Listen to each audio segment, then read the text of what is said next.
Bismillah ar-Rahman ar-Rahim. Dans ce thème, on va parler d'anomalie de l'ADN mitochondrial ou bien maladie résultant du dysfonctionnement de l'ADN mitochondrial. Ce thème qu'on va présenter commence par un petit résumé, une introduction dont on va parler de la mitochondrie, son origine, sa structure, et on va parler de l'ADN mitochondrial, son rôle, et enfin les maladies mitochondriales. Les pathologies mitochondriales avec instabilité de l'ADN mitochondrial. Les maladies mitochondriales regroupent un ensemble de pathologies liées à un déficit de la chaîne respiratoire mitochondriale, un défaut de stabilité de l'ADN mitochondrial, ADN-MT, qui se traduit par des délétions multiples et ou une diminution du nombre de copies. Ces pathologies sont caractérisées par une importante hétérogénéité clinique et génétique. Ils sont secondaires à des mutations dans des gènes nucléaires codant pour des protéines impliquées dans le maintien de l'ADN mitochondrial. C'est quoi les mitochondries? Les mitochondries sont des organelles cytoplasmiques à double membrane présentes dans la plupart des cellules eucaryotes chez l'homme.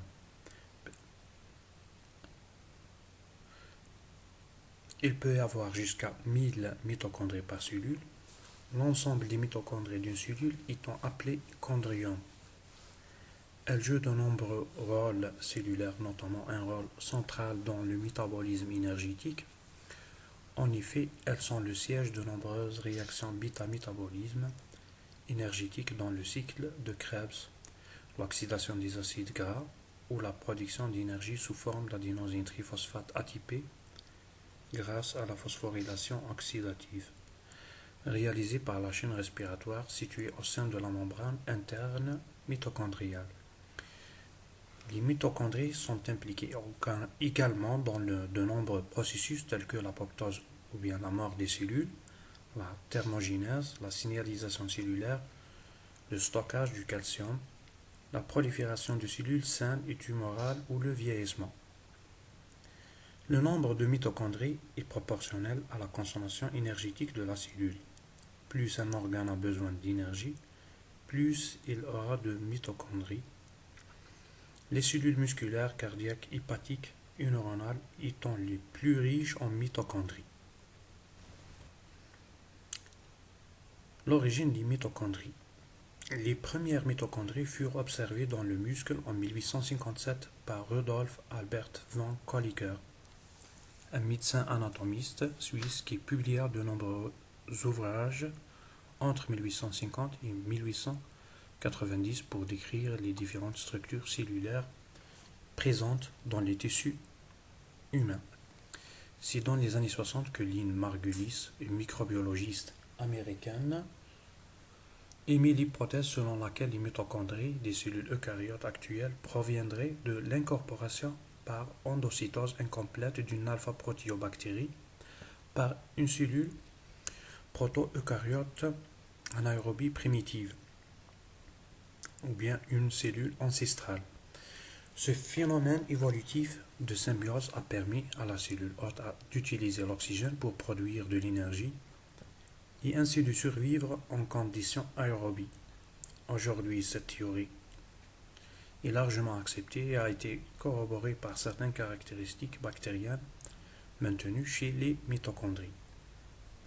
Donc, ces mitochondries possèdent leur propre ADN circulaire, double brin, plus proche d'un génome prokaryote que l'ADN nucléaire, avec un code génétique légèrement différent du code génétique universel qui se trouve dans le noyau des cellules eucaryotes. Elles sont entourées de deux membranes de composition différente. La membrane interne est proche du membrane de type bactérien et la membrane extérieure ou bien externe mitochondriale qui ressemble beaucoup à la membrane d'une cellule eucaryote. Les ribosomes des mitochondries, qu'on appelle les ribosomes, ressemblent beaucoup aux ribosomes des bactéries dans les deux cas Ils sont petits et vulnérables aux antibiotiques. Les nouvelles mitochondries se forment uniquement par division. Les mitochondries sont des organismes semi-autonomes de la cellule eucaryote, c'est-à-dire disposant d'un patrimoine génétique propre et capable de se diviser indépendamment du cycle cellulaire. On peut dire qu'elle a son ADN propre à elle. Ces deux schémas expliquent cette hypothèse.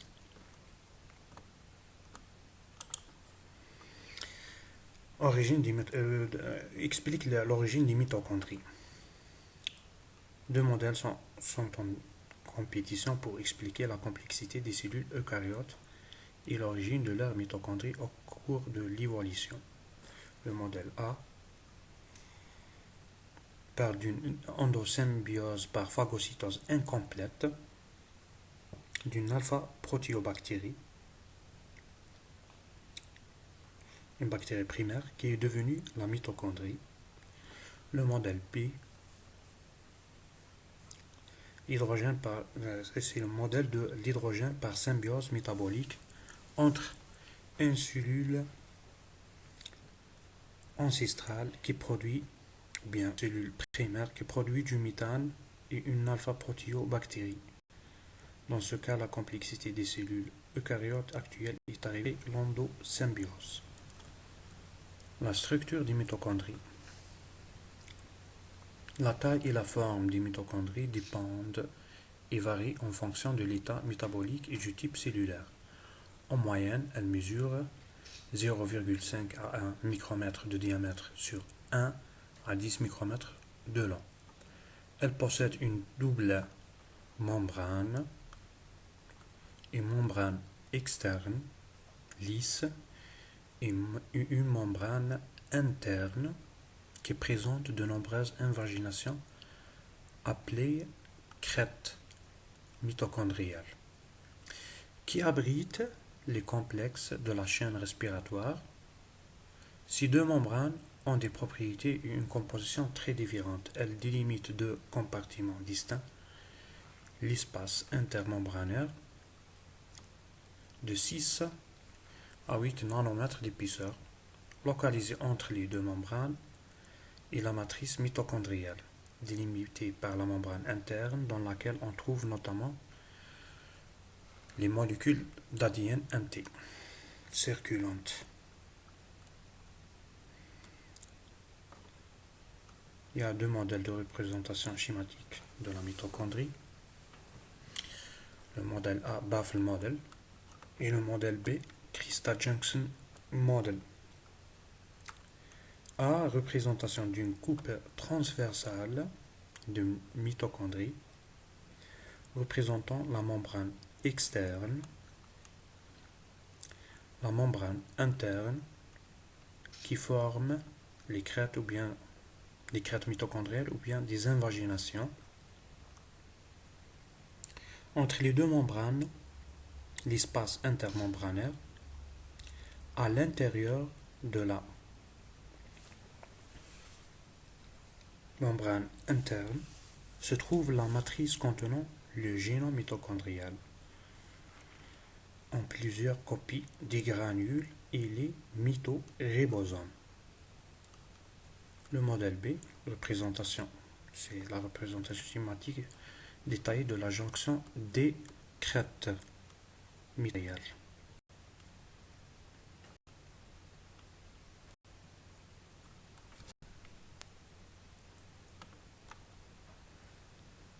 L'ADN mitochondrial ou bien le génome mitochondrial. L'origine endosymbiotique des mitochondries explique que ces organismes possèdent leur propre génome avec un code génétique différent de celui de l'ADN nucléaire. C'est une molécule qui peut être circulaire, épisode, linéaire, branchée, généralement sans introns. On trouve chez les champignons et les levures quelques rares introns auto-épissables. La taille du génome et son contenu en gènes varie d'une espèce à l'autre. Chez les animaux supérieurs, la taille varie entre 15 000 et 24 000 paires de bases, mais peut être 10 à 100 fois plus grande chez les champignons et les plantes. Chez l'homme, l'ADN mitochondrial présent dans la matrice représente 1% de l'ADN cellulaire total.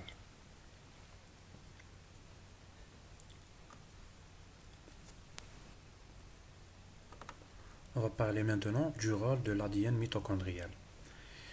Les mitochondries produisent de l'énergie en transférant des électrons extraits des aliments. Dans cette illustration, c'est la flèche orange en bas à gauche. Le long de la chaîne respiratoire, une série de complexes protéiques 1,4 présents dans la membrane interne des mitochondries. Dans le complexe 4, les électrons interagissent avec des molécules d'oxygène et des ions hydrogène H+, pour former de l'eau. Les mitochondries utilisent l'énergie libérée par cette oxydation de l'hydrogène pour pomper des protons. Dans cette illustration, c'est les flèches grises à travers la membrane interne. La charge électrique résultante et les différences de concentration en diverses molécules qui résultent de ce pompage permettent à un autre complexe, l'ATP synthétase, de synthétiser l'ATP adénosine triphosphate, la molécule qui transporte l'énergie dans les cellules.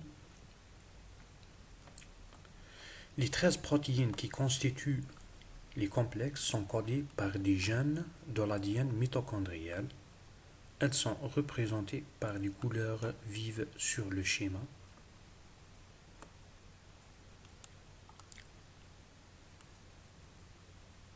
L'ADN mitochondrial schématisé à droite code aussi 24 molécules d'ARN utilisées dans la synthèse de ces protéines.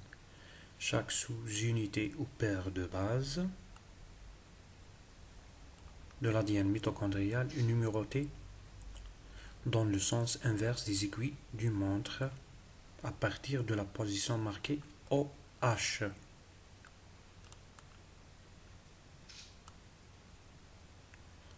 On a indiqué quelques sites de mutation responsables de maladies.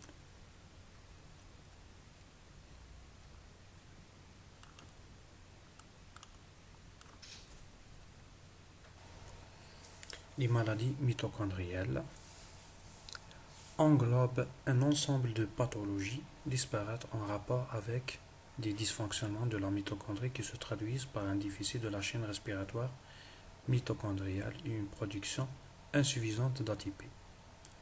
Ce sont des pathologies génétiques qui touchent 2,5% sur 10 000, ce qui les classe au premier rang des maladies métaboliques.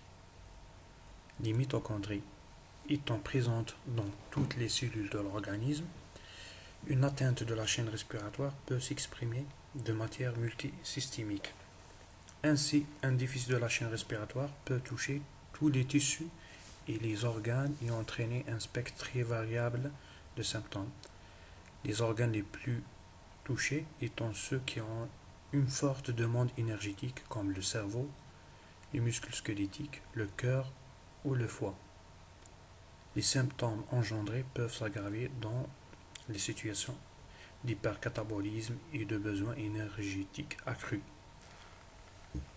On observe une multitude de symptômes, les plus fréquents étant une encéphalopathie, une cardiomyopathie, une myopathie, une atrophie optique, un retard mental, une épilepsie, un diabète, une surdité, une cécité ou perte de la vision, une insuffisance hépatique. Les mitochondriopathies peuvent se manifester à tout âge, allant de forme létale en période néonatale, dès l'âge jeune, jusqu'à des formes modérées chez l'adulte. Ce tableau qui va récapituler la liste des maladies causées par des mutations de l'ADN mitochondrial, qui n'est pas exhaustive. Certaines de ces maladies peuvent résulter de mutations nucléaires ou d'autres mécanismes qui perturbent le fonctionnement mitochondrial. La maladie et ses caractéristiques. Maladie d'Alzheimer, perte progressive des capacités cognitives, ophtalmoplégie externe progressive chronique, paralysie des muscles oculaires, réduisant la mobilité des yeux et myopathie d'origine mitochondriale. Le diabète sucré, concentration sanguine en sucre élevée, entraînant diverses complications. La dystonie, mouvements anormaux, rigidité musculaire, souvent dégénérescence des noyaux gris centraux du cerveau. Le syndrome de Kearns-Sayre, paralysé des muscles oculaires et myopathie, associé à des troubles tels que détérioration de la rétine, maladie cardiaque, la surdité, diabète et insuffisance rénale. Le syndrome de Leigh se caractérise par la perte progressive des capacités motrices et verbales et dégénérescence des noyaux gris centraux. Maladie de l'enfance potentiellement mortelle. Maladie de Leber, cécité temporaire ou permanente due à une lésion du nerf optique ou perte de vision. Le syndrome de Milas, fonctionnement anormal du tissu cérébral entraînant des crises d'épilepsie, des paralysies locales temporaires et une acidose du sang. L'épilepsie myoclonique. Crise, ces symptômes, c'est une crise d'épilepsie, plutôt des crises d'épilepsie associées à une myopathie, surdité et démence possible. Myopathie mitochondriale, détérioration des muscles qui se manifeste par une grande faiblesse, surtout à l'effort. Les muscles présentent souvent des fibres rouges en lambeaux, continuant des mitochondries anormales et se colorant en rouge au contact d'un réactif spécifique. Syndrome de NARP, ces symptômes, perte de la force et de la coordination musculaire, accompagnée d'une faiblesse musculaire neurogène, dégénérescence cérébrale locale et d'une détérioration de la rétine, ataxie et rétinite pigmentaire. Le syndrome de Pearson, anomalie du fonctionnement de la moelle osseuse chez l'enfant, entraînant une perte des cellules sanguines et insuffisance pancréatique. Dans ce schéma, ou bien cette illustration, c'est les membres les plus touchés, ou bien c'est la représentation schématique des principaux organes atteints et signes cliniques observés au cours des pathologies mitochondriales. Les organes les plus touchés par les maladies mitochondriales sont représentés, ainsi que les atteintes cliniques les plus fréquentes qui sont associées en cas de déficit de la phosphorylation oxydative et de la production d'ATP par la chaîne respiratoire mitochondriale, double origine génétique des complexes de la chaîne respiratoire. La cardiomyopathie, l'hépatopathie, encéphalopathie, ophtalmoplégie, myopathie, la surdité, pseudo-obstruction intestinale, tubulopathie. Chaque cellule de l'organisme contient des centaines de mitochondries, les centrales énergétiques des cellules. Chaque mitochondrie contient plusieurs molécules d'ADN, chacune portant 37 gènes qui participent à la production de l'énergie. L'ADN mitochondrial est uniquement transmis par la mère.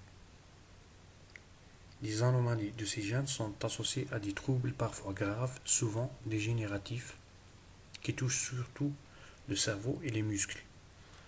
La tomographie par rayon X, dans cette illustration à droite, révèle une anomalie fréquente chez les personnes atteintes de maladies mitochondriales, une dégénérescence des noyaux gris centraux, les structures dans les rectangles rouges,